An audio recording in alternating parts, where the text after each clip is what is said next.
Hi, everyone, and welcome to PRISM's webinar, Creating a Special Needs Legal and Life Care Plan. This is the second part of our Financial Literacy webinar series. My name is Allison Stefanok, and I'll be your host. This webinar is brought to you by PRISMS. PRISMS stands for Parents and Researchers Interested in Smith-Magenis Syndrome.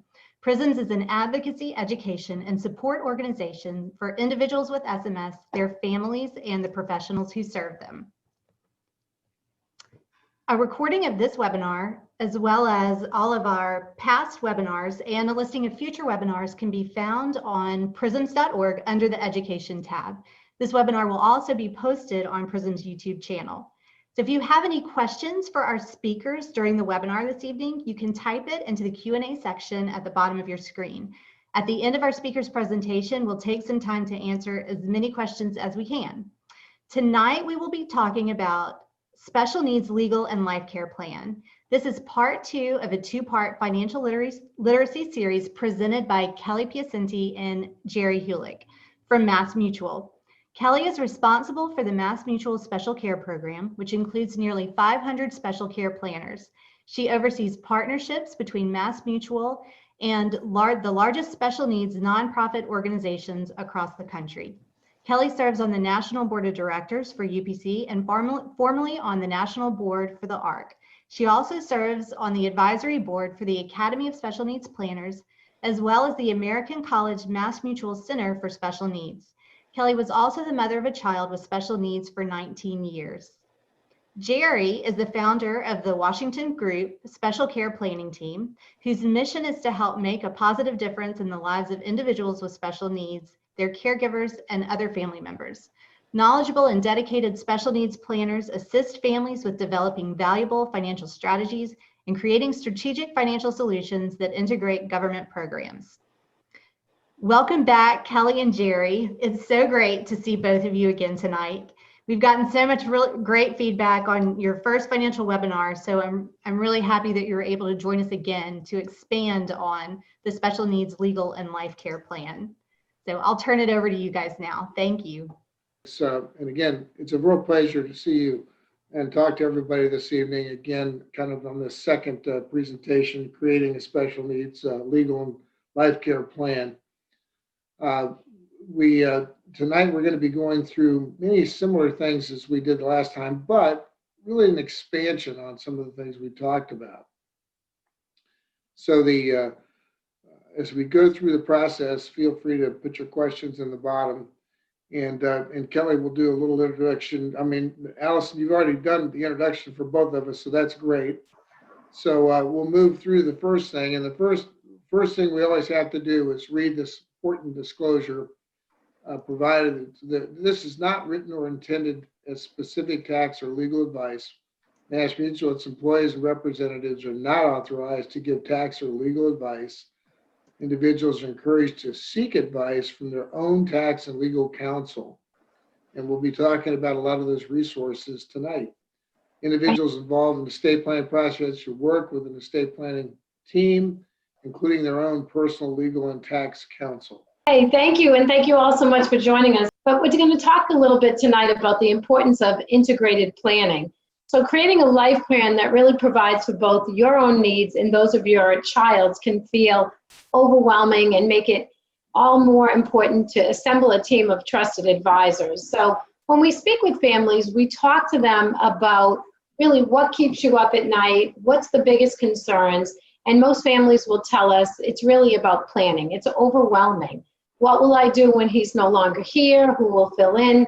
But what we really need to take a step back and look at is how do we put that plan into play? Who do we need around us to help us make that plan? So we talk about financial professionals, and we talk about financial professionals that have special needs training. We don't want you to just go to any professional, and we really just don't want you to go to any financial professional. Whether you're working with MassMutual or another insurance company, I highly suggest that you work with someone that has some type of special needs training. It's very unique, and we want to make sure that you're in the hands of an individual that can really help you. Same thing with the attorneys. I always say, when you're going to get a divorce, you don't go to a real estate attorney. It would be the same thing with special needs planning. You want an attorney that does more than 1 or 2 trusts a year. You want an attorney that this is their expertise. This is what they spend the bulk of their time on. Same thing with the accountants, bankers, as well as social workers and advocates and any medical providers. You want someone that understands your situation or can help you with that situation. And I think when we talk about person-centered planning, and we've heard that term for years, but really when you're dealing with professionals, understand the individual, understand the family dynamic. We're really talking about developing a lifestyle, developing a quality of life. And the more advice, the more counsel, the more feedback we get from all of these professionals.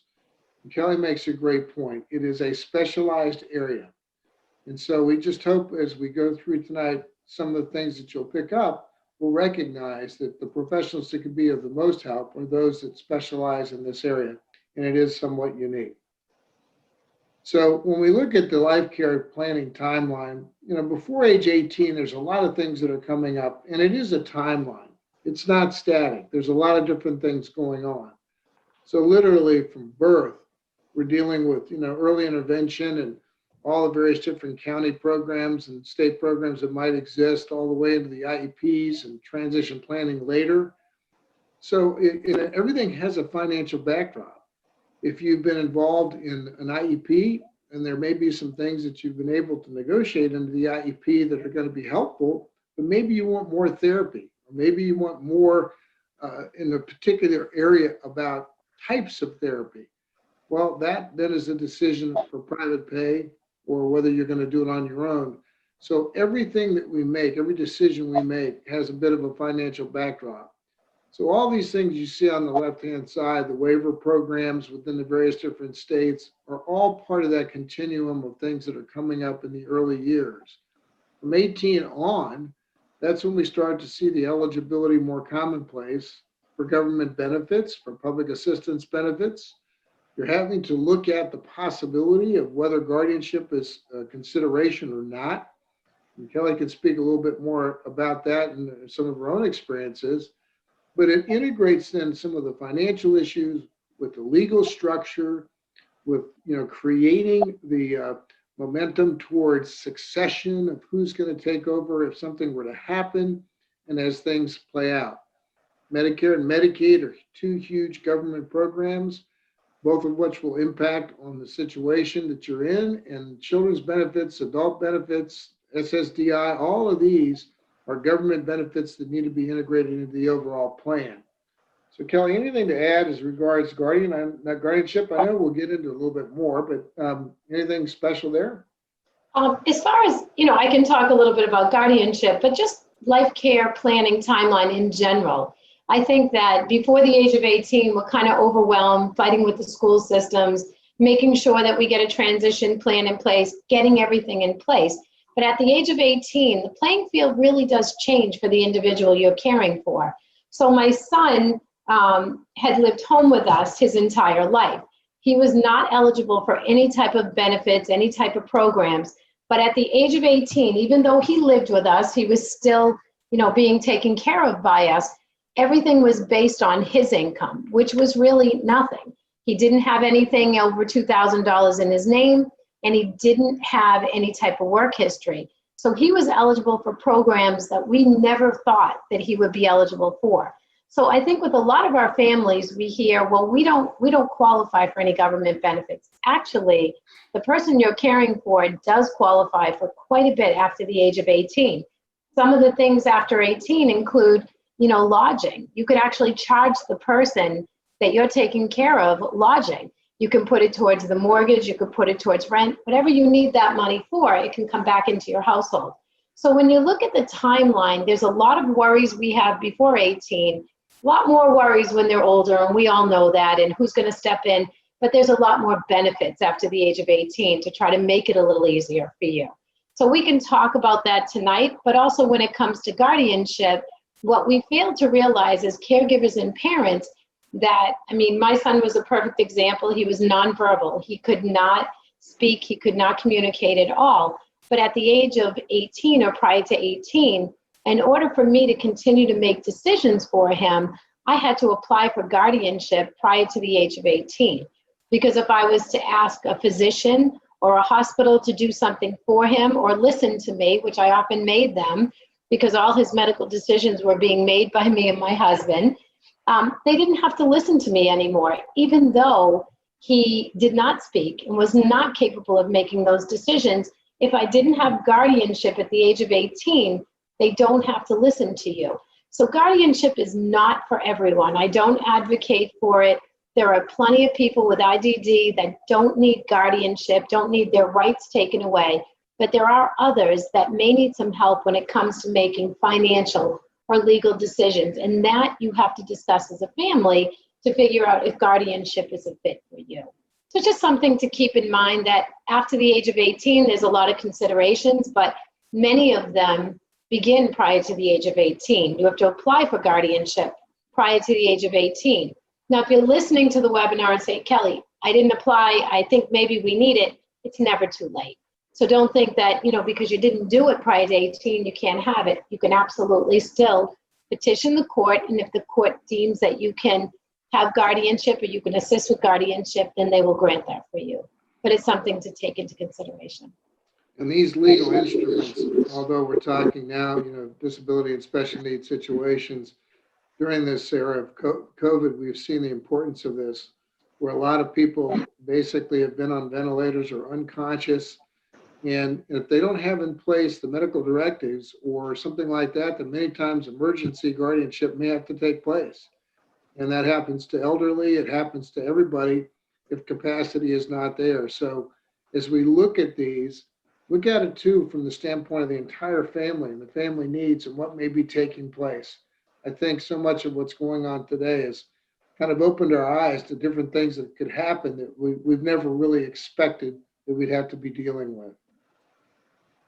Kelly, why don't you walk through the planning steps that we generally are dealing with families? Yeah, the comprehensive planning steps are generally, address the primary issues, create a life care plan vision, which is often hard for many of our families because it's difficult to deal with today versus what's going to go on in 10 years.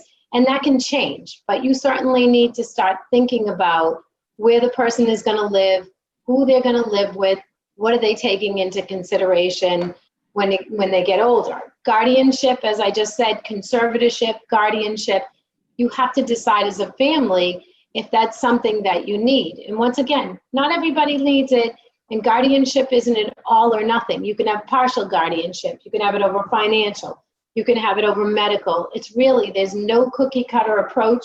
Every family, it's a different approach. Identify financial resources. That's something that we say to all of our families.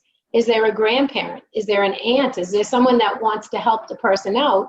Because if there are, then you need to have a conversation with them as well. Did you set up a special needs trust?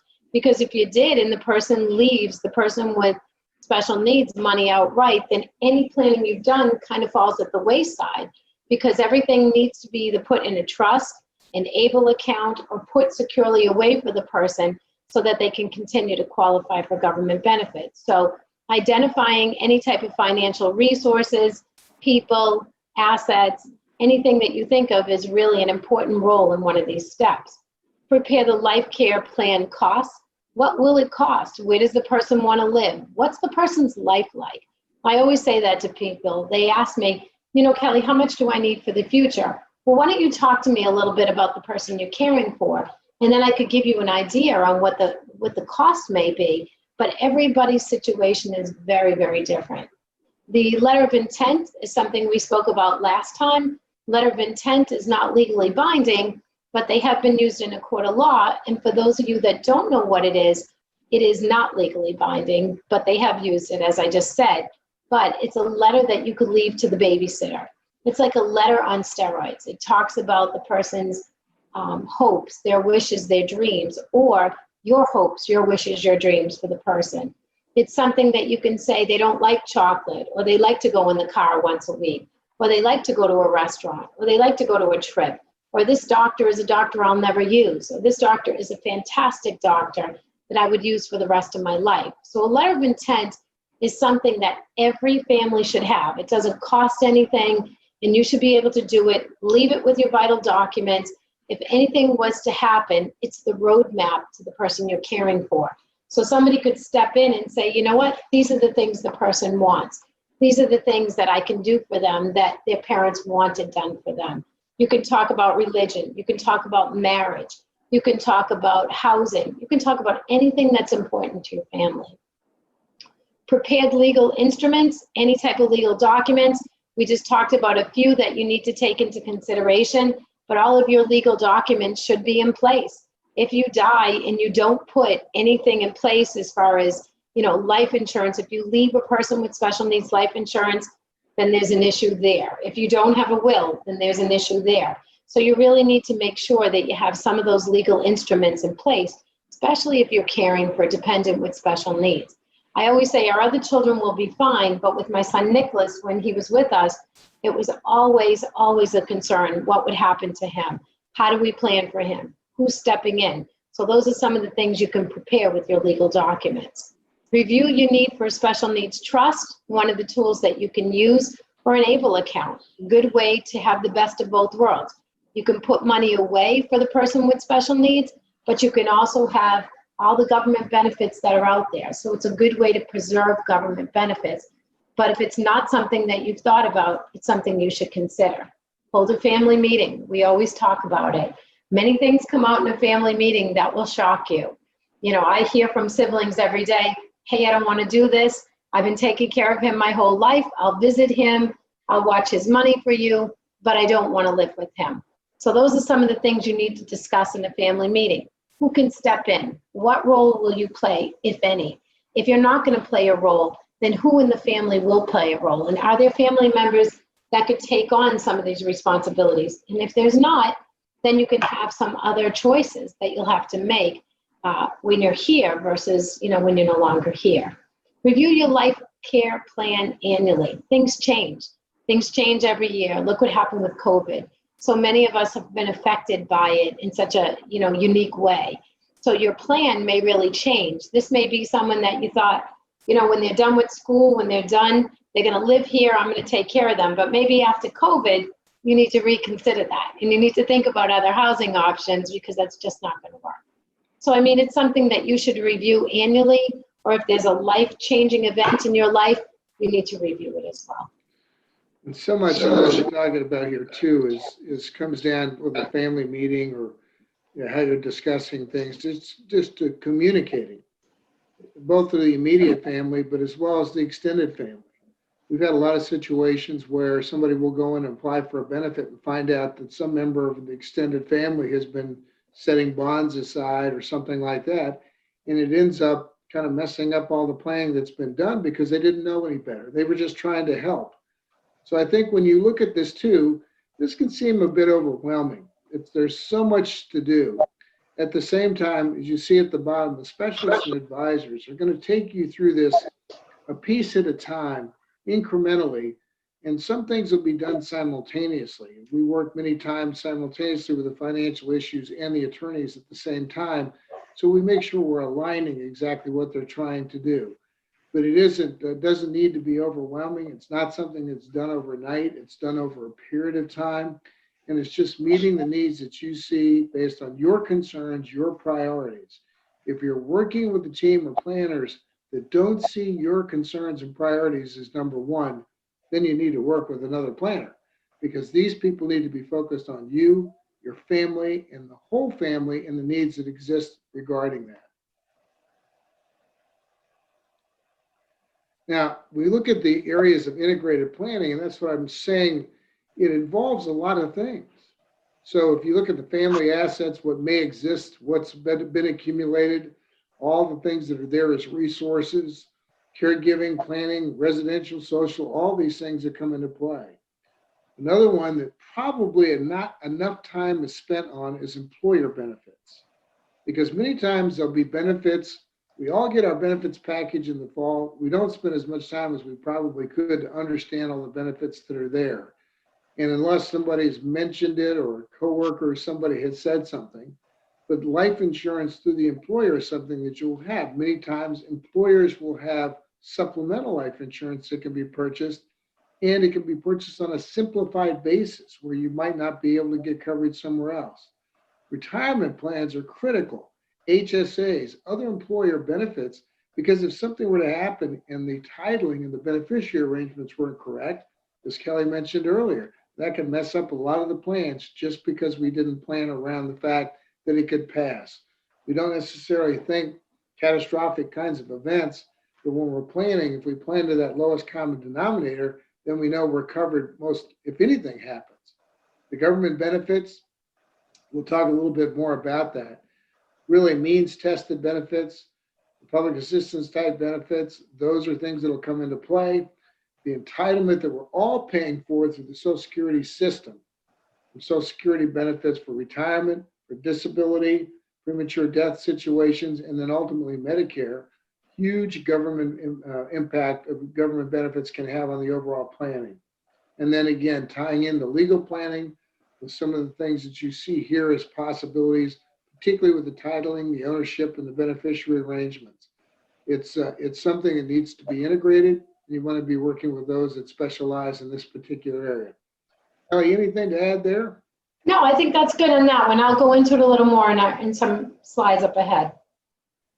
So just quickly to go through this, not to continually talk about the same things, but host a family meeting. And if you want to invite friends or people that are involved in the person's life, you should do that. Quite a bit comes out in that family meeting. Share information about the future vision. That's really tough for a lot of our families. I mean, myself included, that was always something that I had up here, but I didn't necessarily share with anybody else. And as I was speaking to someone today, it's great to have your vision up here and not have your spouse have it or have your spouse have it. But if something happens to you, what happens to that vision? So sharing that vision at the family meeting or talking to your friends about it or discussing any concerns or option for future care, that's really where it should come out in the planning process, because there are things that you may feel that you want to happen, but if you don't put it down in paper, you don't tell someone, chances are it's probably not going to happen. So that's something that you want to think about with the family assets and planning. The letter of intent, I had already went through the letter of intent. And once again, if you do nothing else, the letter of intent is really important to put into place. As I said, I left mine with my vital documents. I put it there so that if something ever happened to us, that would be there, and it was the roadmap that people could follow. So I went through that as well. So Kelly, as you developed a letter of intent for you and what you were looking to do, did you involve your entire family in its development and others, or was it something primarily that you were putting down? I mean, how did you integrate it into the overall communication? Yeah, I mean, with the letter of intent, like I said, it could be in a file folder. It could be any way that you want to put it down. But with us, my son required an extensive amount of therapies. So it was very difficult to write those therapies down. So at one point, we did a video of all of the different types of therapies, and we included that information in the letter of intent so that somebody could actually see the type of treatments or the type of therapies that he received. And I included my other children so that they could also, see that as a family, everybody knew what was going on, so that if I couldn't do the therapy, my husband could do it. If he couldn't do it, then one of my other children could do it. And we trained them to try to learn to do it, which we thought was great. But we also included them in the letter of intent because it's not just about the person with the disability, their hopes, their wishes, and their dreams. It's you as a family unit. And whatever that unit may look like, it could be you and a friend that's taking care of somebody, or it could be you alone. Whatever it is, you should put everything down in that letter. I mean, I went as far as, to say things that people would laugh when they saw it, but born and raised in Boston, I live in New Jersey, I have to tell the truth, but born and raised in Boston, my entire family's there. In my letter of intent, I always had, don't ever take my kid to a Yankee game. And I truly meant it, because we are so much against the New York Yankees that if he could speak, I know he'd say, don't take me there. So I had that in my letter of intent because to me, it was really important. But some of the things that were important to my family was, where's he gonna live? We didn't want him in a group home because that was just our choice for him. So there are plenty of beautiful group homes across the country. It was something that we didn't want. But many of the families that I speak to, we have a very high divorce rate. We have about 98% in this particular area with special needs families, we have a lot of parents that have never been involved in the person's life. So a letter of intent can say, you know what, I don't want him to be with his dad who never saw him in 19 years or never came to see him.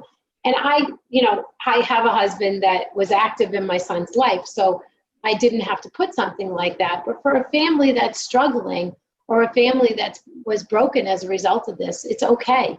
You can put what's ever important to your family in it. So those are some of the things. And yes, I did include most of my family members, and they certainly knew where it was. If I wasn't home or I was away or they couldn't get in touch with me, they could reference it to try to figure out what they needed to do. So not legally binding, but certainly will be considered in a court of law. So I would suggest that you all do this if you haven't already. And if you need a template, MassMutual, we have a template. I'm happy to send it to you as well. Very good. So let's go back for a second to what we were talking about across the top of the page and deal with employer benefits. And I think, again, this is something that everybody needs to spend a little bit more time on, just understanding what exists and make sure that the titling is correct, the beneficiary is correct. We had a situation recently where there was a death that happened, catastrophic, with a husband and a wife, and they had an HSA where they had been accumulating money in an HSA, never thinking there was going to be an issue, but it ended up being distributed to the kids because there was no beneficiary arrangements that had been pre-done to the HSA. So when you look at 401k, retirement plans, the group life benefits, and a lot of the things that exist as benefits for an employer, we don't want to leave anything out, because one inadvertent process can really cause the whole plan to fail if it's not done with the appropriate guidance as to where everything is to go. So, and knowing too that the situation may be a little bit different, knowing that if I can put a little bit more money away in retirement and understand the accessibility to some of my retirement voluntary funds versus, hardship or borrowing or loans. Had a situation recently again where a family used a loan on a retirement plan, a loan, not a hardship withdrawal, to purchase their first home, which had a specified area and could be built to accommodate the situation for the family and the disability. They couldn't come up with the money any other way, but they had been accumulating money inside this retirement plan. So knowing everything that's available when it comes to employer benefits and a lot of the supplements that might exist for people to look at. And make sure you check those beneficiaries. It's very, very important for us. Very critical. Because in the situation you're speaking about, if there's something catastrophic and it's you and your spouse, the money goes out right to your children. So, it goes to all of them. I had 4 children. They would just give them all the same amount. They wouldn't care that one is special needs. But if you have a special needs trust or you have an ABLE account or somewhere in place, you could at least route the money that way. You don't want to do all this great planning and then something happens and they lose that benefit. A lot of people don't even realize your life insurance or your employer or your group life or whatever, you have the beneficiaries that you can designate. So if you have a special needs trust, you can put your spouse, then your children, and the child or the person with special needs, you can put the money to their special needs trust. So it's something that you want to check if you haven't checked already. And let me briefly mention too, when it comes to retirement plans, there was a recent law that was passed early in this year called the Secure Act. And what that did, if you had a spouse receives retirement monies coming out of a retirement plan, for instance, in myself, if I had a retirement plan, I pass away, generally all retirement plans will list the first significant other, spouse or significant other is the number 1. But there generally isn't second beneficiaries listed unless you've gone and made inquiry about that and added those contingent beneficiaries. Then it would be a per stirpes distribution going directly to the kids, and that's where a child with special needs can be disenfranchised on government benefits. So it requires an action to go in and look at that on that basis. Well, the Secure Act, if it goes down to the next generation and to the kids, when kids are under the age of 18, we can still do as beneficiaries what they call a stretch IRA. It's got to be paid out and it can't be held in the account. So that means the kids are going to be getting the income and it's got to be paid out. Under age 18, they can stretch it over their lifetime for payout. So if there's $100,000, they look at their life expectancy, it's divided out over that whole time frame. When you look at it today, after age 18, they did away with that. So typically developed kids, if they inherit an IRA or a 401k, inherit from a parent, they've got to make those withdrawals within a 10-year period of time, which means if that was $100,000, they'd be getting $10,000 a year, and that would be taxed at the current income rates. Yet, for a person with a disability, a child with a disability, they left in place the stretch IRA. So a child with a disability could still stretch it out over their life expectancy. That same $100,000 might be paid out over 30 or 40 years, mitigating a lot of the tax issues in that process.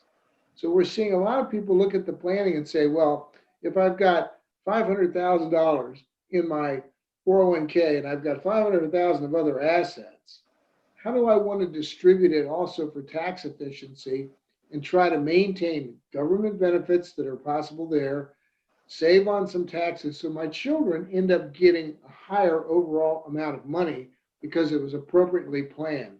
The Secure Act changed a lot of that, and we see a lot of attorneys going back into their planning and doing those upgrades around really trying to delineate the assets and how to best set those up in those situations.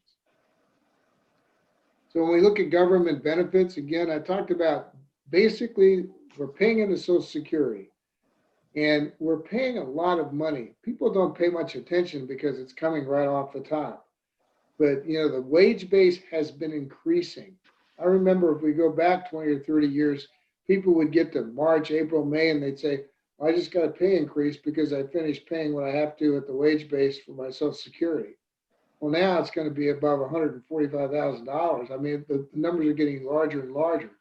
Medicare is going out forever. Doesn't make any difference what you make. They're going to tax it all the way out. So we're paying a lot for Social Security. So we want to make sure we get all the benefits we're eligible to get. You've got family benefits. If something were to happen, any life event, a premature death, if there's a disability, these are the earners, right? The wage earners, a disability, or they make it to retirement, those 3 life events. Then if there's a child with a disability or children under the age of 18, there's going to be additional benefits payable and possibly even to a spouse in a death situation. So those are all family benefits. When we look at our statements, we're only getting our statements now on the major years, 30, 35, 40. They're not sending them out every year. You can only make corrections on your Social Security statement for 3 years, and yet we're only getting them every 5. So if they pick up a wage incorrectly, pick up your earnings incorrectly, you've got to go on to ssa.gov, establish an account for yourself so you can look at your Social Security statement. Top part always talks about eligibility for retirement, but the center section talks about the family benefits and everything that would come into play if there was some sort of an event, premature death, disability, or ultimately making it to retirement. Survivor benefit would be paid to kids under the age of 18 if something happened, one of those events. My mother died when I was 11. My father did not know that that benefit existed. He didn't even apply for it until I was 17 years old when he finally found out about it. I could have gotten it from age 11 to 17, which would have been a monthly amount based on my mother's earnings. And I lost out on that. They don't retroactively go back and pay. And that was a benefit. The survivor benefit is one of the ones that's most commonly missed. The children's disability benefit, that's a benefit paid on the parents' earning records. And if the child doesn't have a substantial gainful wage and is disabled prior to the age of 22, they could get a children's disability benefit, which represents while the parents are alive. Like I retire, let's say my benefit's $2,000 as a retiree. My child with a disability would get $1,000 a month, or approximately 50%, in addition, doesn't take anything away from me, in addition to what I might be getting. And so that's a critical benefit, particularly when they maybe not be in a situation of capacity where they could have substantial gainful employment. It's a huge benefit, and it's also another one that's many, many times missed as a possibility. After I pass, instead of 50%, that benefit becomes 75% of what my number would have been. That's massive dollars, and it's paid for the lifetime of that individual son or daughter, as long as they're alive, receiving those additional benefits. So moving over to the public assistance side, Kelly, you want to run through those? Sure. Some of the public assistance ones are SSI, Medicaid, and public supports are supplemental nutrition, which is also referred to as SNAP, temporary assistance for needy families, children's health insurance program. These are public assistance. Not everybody's going to qualify for these, but there are many individuals over the age of 18 that do. What we're trying to really do is tell you that there's a lot out there. When you appear at the Social Security office and you go to apply for government benefits, they're not going to offer this information to you. Jerry's going to go over a little bit about the family benefits and some of the, benefits regarding survivor benefits. But what we're trying to tell you is that the more you know, and when you go in there and you say to them, well, what about this? What about SNAP? What about temporary assistance for needy families?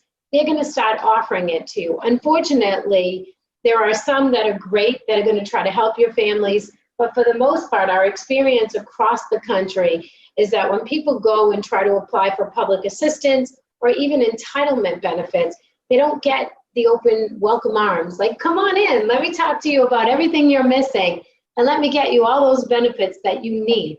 You need to know what benefits are out there. What are you eligible for? And once you know that, then you can have a conversation with them about some of these programs, and they can tell you what you need or how you qualify for these programs. And I think it's something that you need to come to a Social Security office equipped with, because too many of our families get turned away. Too many of our families don't even ever try because they don't think that they'll get any of these things. But keep in mind what I said. After the age of 18, regardless of where they live, regardless of whom they live with, it's based on their earnings and the money they have in the bank. So if they don't have anything, then they would certainly be eligible for everything under public assistance as well as entitlement. So again, retirement, disability, family benefits, these are the key components. You can be, a person making $50,000 is still having $3,000 to $4,000 to $5,000 going in every year. That's a lot of money to walk away from and not understand what benefit structures might even exist for you.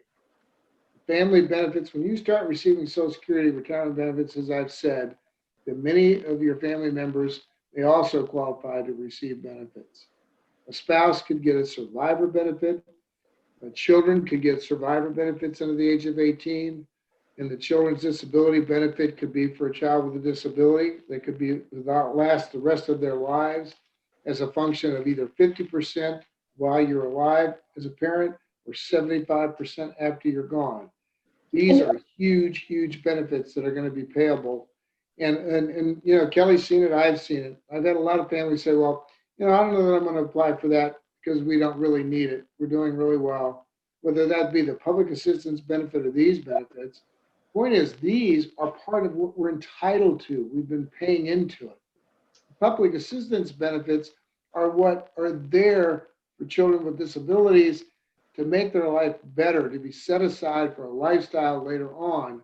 So there's no reason. I've never had families come to me, after a catastrophic event saying, geez, there's just way too much money.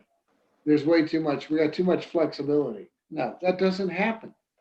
Well, and Joe, one of the things too that we get a lot is that the child, which could be an adult child that is dependent, you will continue to have them get 50% of your retirement, and then when you pass, 75%, and it doesn't affect your retirement. The other thing that people are unaware of is that the child does not, or the adult child does not have to live with you.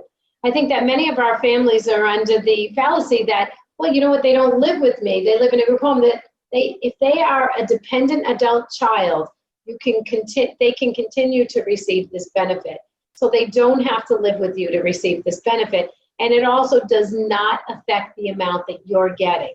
So when we say 50%, you will continue to get the amount that you were entitled to. they will get an additional 50% of that, or upon your passing, 75%. So we've talked about this, and it's a little bit redundant to what we said, but again, we explained that. If you've got multiple children under the age of 18 and something were to happen, one of those life events, then the children, there's a calculation, and they're going to end up getting approximately 50% split between them as they age out of age 18. Then the remaining children will get it split, and ultimately it'll go away unless the child was with a disability. Then it flips over from a survivor benefit to the children's disability benefit, which then continues for that child all the way out as long as they're alive at either 50% of the parent's record or 75% after the parents pass away. Significant money.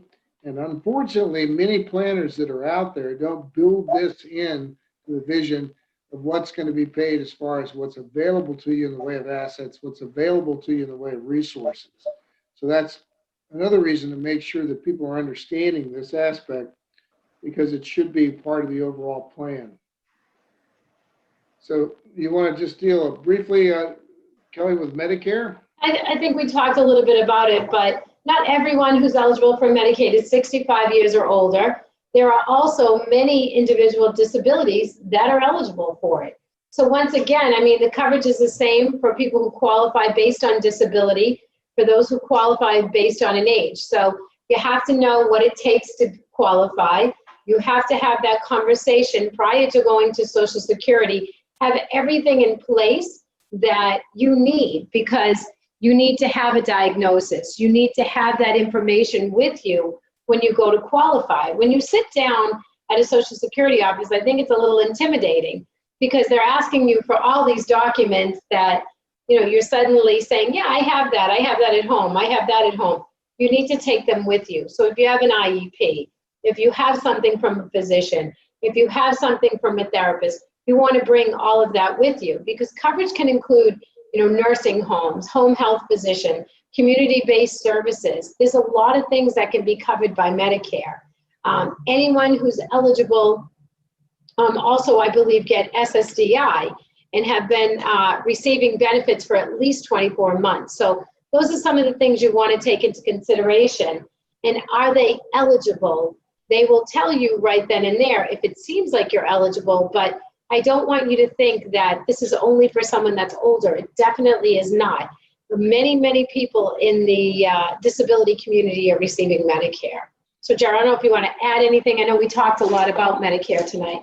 Well, I think you've hit the high points. The thing to keep in mind, though, too, is everybody's going to get Medicare at 65. And if you've got a child with a disability after 2 years, they're going to qualify for Medicare. And sometimes we get asked the question, well, they're not going to get Medicare, they're on Medicaid, or they're still on my health plan. They're still going to get it. And we've got individuals that are on a parent's health plan are getting Medicare and also getting Medicaid. So literally everything is paid for by the time you look at it. So any of the benefits, don't ever make the assumption you don't think you're going to qualify. The error should be made by always trying to apply and then seeing what you're eligible for. On the public assistance side, we've talked substantially about SSI.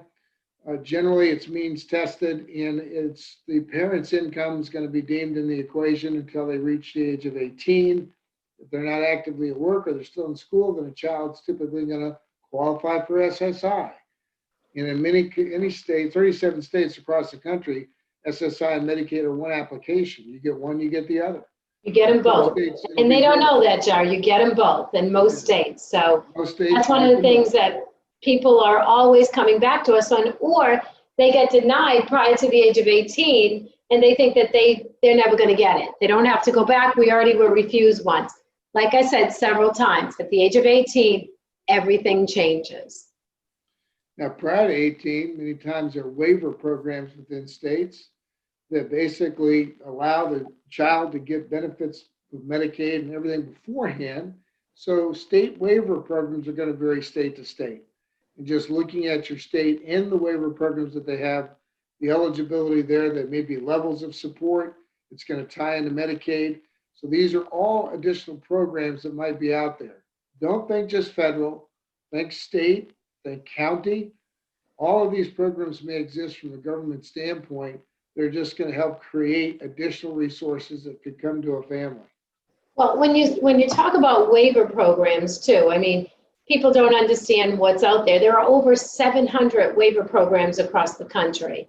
So there are certain states that have certain waiver programs, but every state has a waiver program. You just have to dig in wherever you're located, wherever, your county, as Jerry's saying, it's very specific, but there are over 700 in the country. So you definitely should look in. Some are means-based, some are not means-based. So you should take a look and see what's in your state. So we talked at length about the letter of intent and guardianship, and we've talked about the fact that this is just a consideration. We're not recommending one way or the other, and Kelly can speak to that a little bit more, but it is something that needs to be considered. These days we see more in the gray area where they're leaving as many rights in place as possible and putting in protections, like they can't encumber themselves under a contract if they don't fully understand what's there. And I think a key point here too is a lot of people are confused that if I become a guardian, I take on the liability, and yet you don't. You can be a guardian and you're not taking on any liability, but you are allowed effectively, or you are put in the position of protection. So you can build that kind of thing into some of these discussions. Understanding succession, that's going to be critical. Wills, that's your basic document. That's the directional document that you start with. We all have a will, whether we like it or not. If we've not written a will ourselves based on our desires, every state has intestate laws. And if something happens to you, the state's going to tell the family how everything gets distributed. If you want control, then that's what you do inside of a will. And the other thing you could do with a will, I mean, it's not ideal, and I'm certainly not advocating for it, but there are families that don't set up a special needs trust, don't have an ABLE account. But what you can do is you can put language in your will that upon my death, I need a special needs trust set up for my son.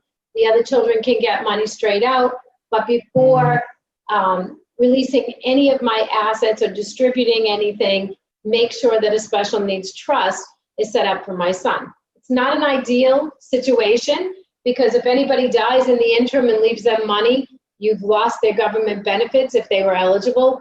But if you've done nothing else, you can at least put that language in your will, and that will cover you when you die. So it's something to take into consideration. But once again, everything we're speaking about, the legal structure, the consideration, you really need to sit down and talk to a professional. So you need to talk to a financial professional about the financial side, but you really need to talk to an attorney about some of these things. In California, they call it conservatorship. In different parts of the country, some of the language is different, but it's pretty consistent, the advice that you'll get regarding estate planning and planning for a person with special needs. They have to figure out a way to help you so that you can preserve government benefits and really have the best of both worlds. So working with a professional is really going to help you when it comes to the legal structure and the considerations. What Kelly was talking about, if you put it in your will for trust or things to be established, that's what's known as testamentary language in the legal documents, which means it doesn't become effective until you pass. So you can have an active trust, or you could have a testamentary trust that's going to be established.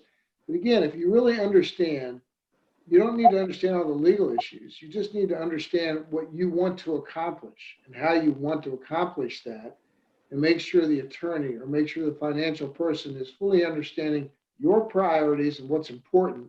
And the legal structure can be very much tailored to what you're looking to try to accomplish.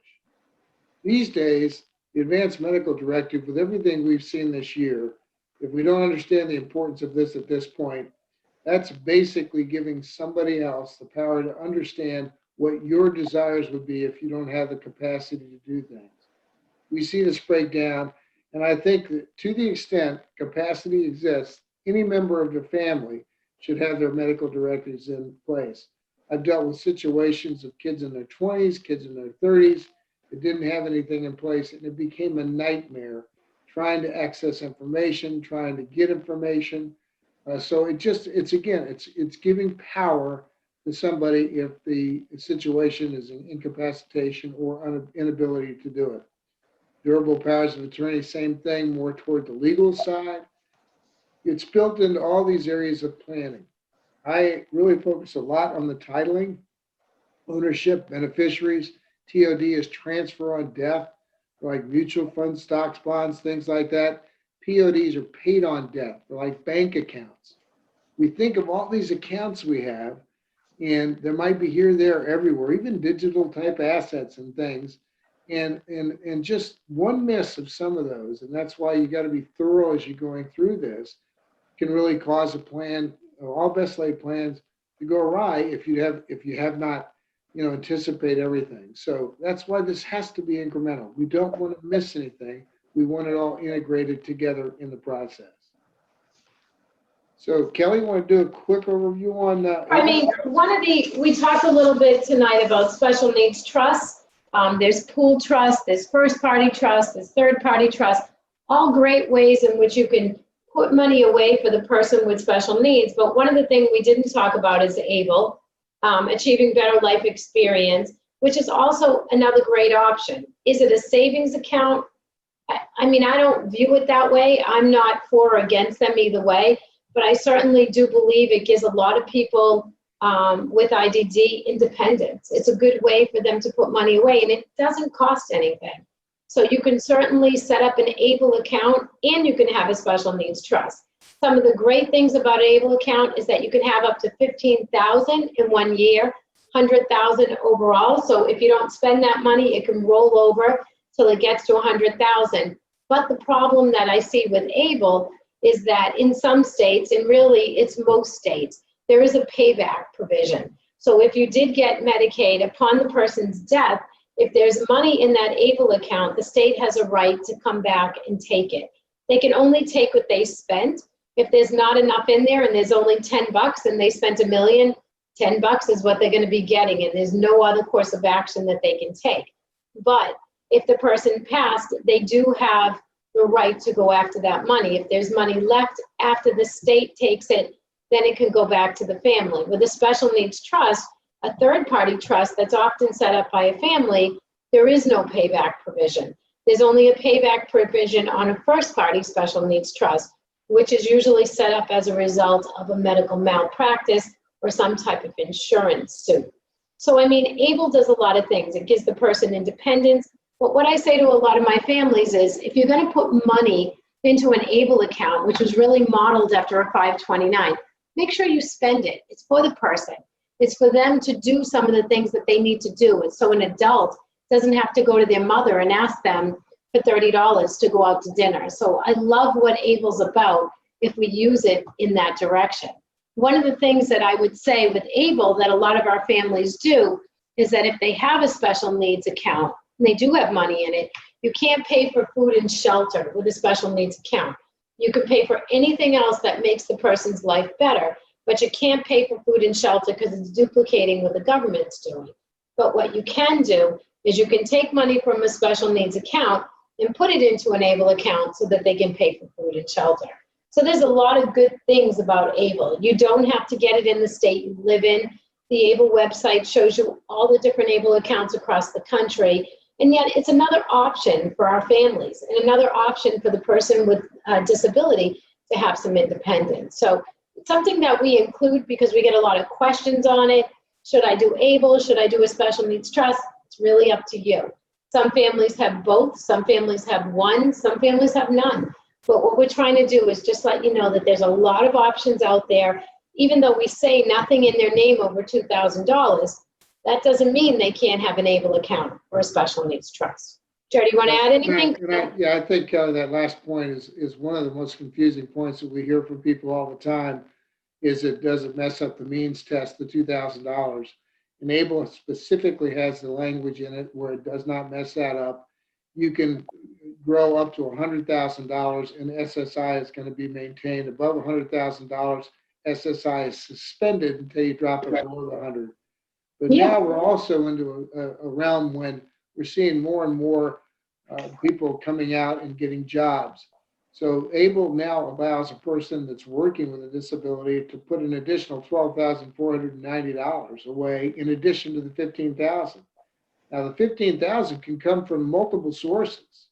So if somebody wants to gift, I'm in the middle of a situation right now where a grandmother is looking to gift money to her granddaughter, and she's going to use ABLE to put the money into. And so it's a way to accumulate it. It's accumulating on a tax-free basis. When the money comes out to pay for things, it's not taxable. So it's got a triple tax incentive for paying into it. But again, it's one component. It's one instrument amongst everything to see how it all fits together. It's a tax favored thing. I find it to be, I think, one of the most substantial positive things that could have happened, because it now allows a person with a disability to accumulate. And so where it might have been a $2,000 means test, now it's $102,000, even as Kelly says, as they continue to spend it down. But it's, as any money that sits there, it's like if you were sitting in your checking account and you could get tax-free accumulation on your checking account while it's sat, you're still going to make some money on that.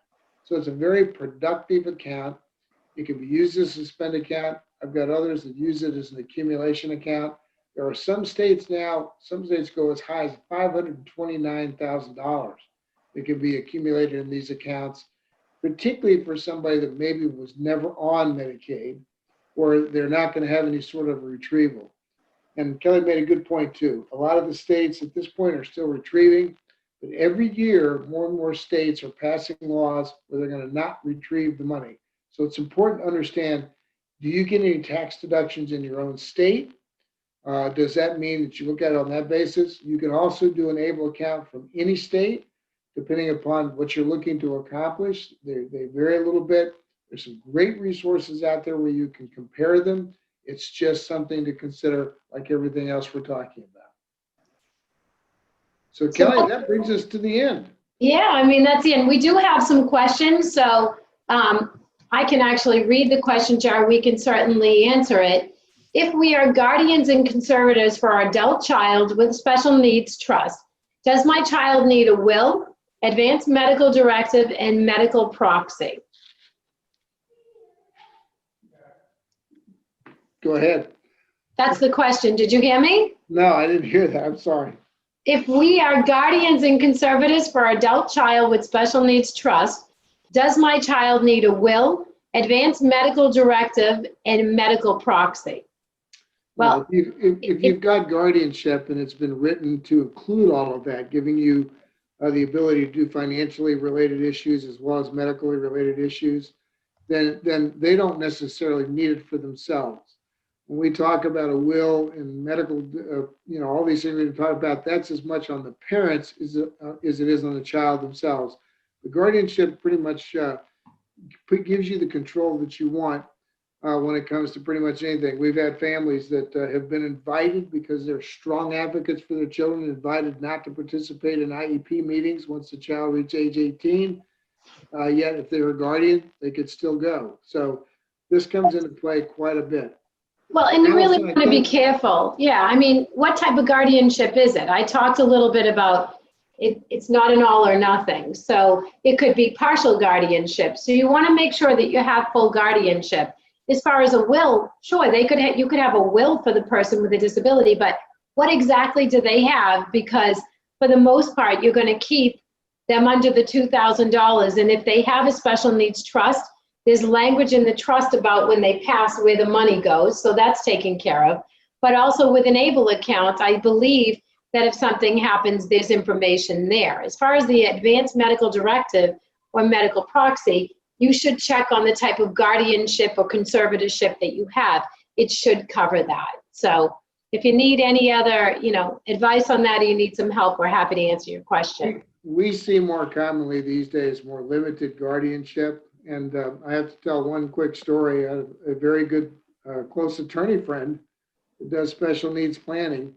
They have the guardianship over their son, who is very, very capable, a very smart young man with CP, and but they have guardianship for some protections because he's a little naive when it comes to the big bad world out there and how the world might take advantage. So he, unbeknownst to the ramifications of it, last Valentine's Day ordered approximately $260 worth of chocolate strawberries for his mother. Well, we all know chocolate strawberries will only last about a day. And so that was literally hundreds of chocolate strawberries. Well, because they had a guardianship, they were able to negate that whole contract. There's just one example. We see a lot of kids today that see their parents online using their credit cards and stuff to buy, and we've seen a lot of purchases made that way just because they saw how it was done. So there's just a lot of considerations. We're not suggesting one way or the other. It's a consideration to make sure that you're doing what you want.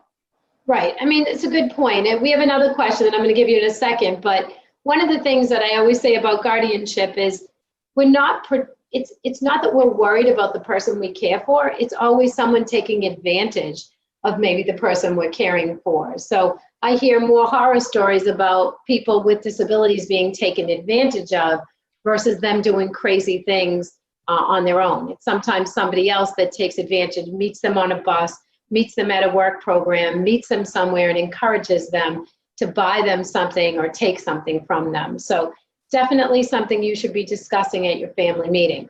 But I do see we have another question, and Jerry, I know you love to talk about the Children's Disability Benefit Act, but if only one parent dies, does a child still, does it take effect if one parent dies? Absolutely. It's going to be based on the earning records of either or both parents. And it's one parent may take it sooner than the other. Like I could have a parent go out at age 62 on Social Security, take the children's benefit at that time. And then the other parent may have been making more money. They retire at 67. It'll automatically flip over. So it's going to go based on the wage earnings of a given parent and the fact that the child cannot, make a substantial gainful wage. And and again, it's something that once you qualify for a Social Security benefit, whether it be for disability or retirement or premature death, then the Children's Disability Benefit is going to come into play. So absolutely, the answer is yes.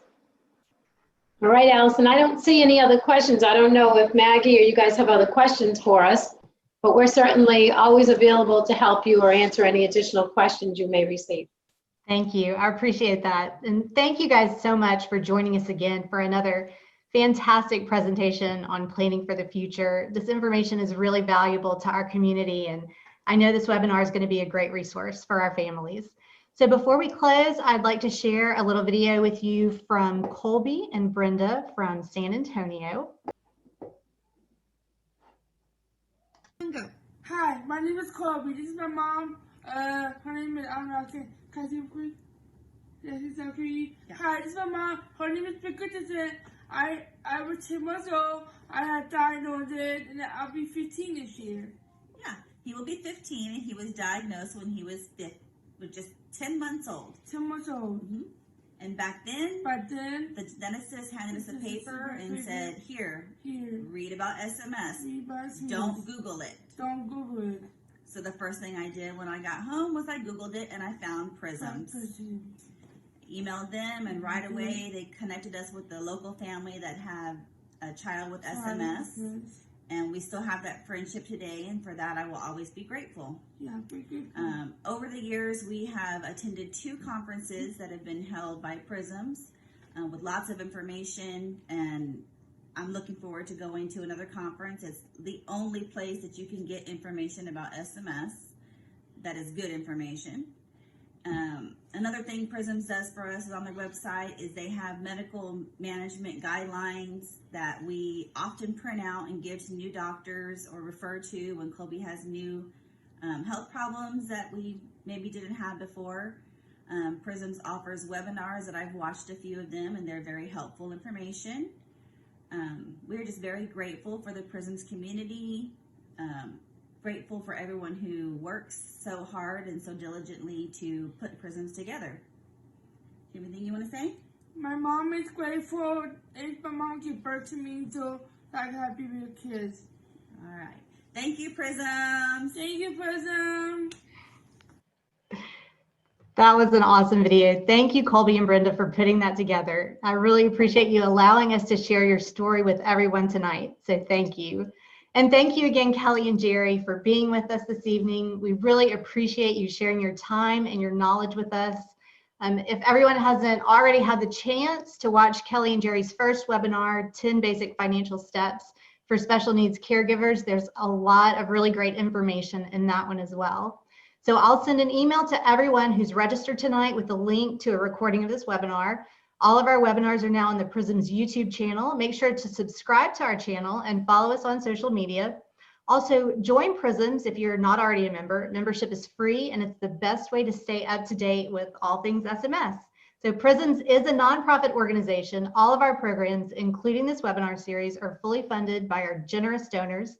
So if you're interested in supporting PRISM's and the programs that it provides families impacted by Smith-Magenis syndrome, please visit our website, prisms.org, and consider making a donation. So this concludes our webinar for this evening. Thank you again, Kelly and Jerry. Thank you. I hope everyone has a really great holiday season, and good night, everyone. Thank you. Night. Bye-bye.